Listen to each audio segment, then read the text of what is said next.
இங்க வந்து பார்த்தீங்கன்னாக்கா, நம்ம யோகி கிரியா அப்படின்னு சொல்லி கிரியா யோகம் இருக்கு. இதுல வந்து பார்த்தீங்கன்னாக்கா, ஜலநிதி, சூத்ர நேதி அப்படின்னு சொல்லி நம்ம சொல்லுவோம். இந்த ஜலநிதின்றது ஒரு பாட்டு, அதாவது ஒரு ஒயிட் கலர்ல ஒரு பிளாஸ்டிக்ல இருக்கு.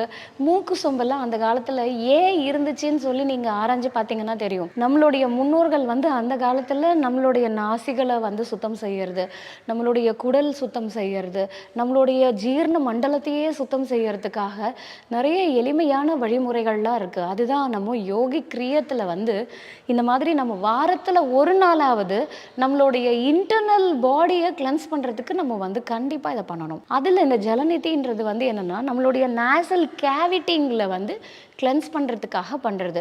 இதில் வெது வெதுப்பான தண்ணியில் நம்ம கல்லுப்பை போட்டு நல்லா மிக்ஸ் பண்ணிவிட்டு அந்த தண்ணியை வந்து நம்ம தலையை வந்து ட்ரில் பண்ணி ஒரு நாசி வழியாக நம்ம தண்ணியை செலுத்தும் போது அது இன்னொரு நாசி வழியாக அந்த தண்ணி வந்து வெளியே வரும்.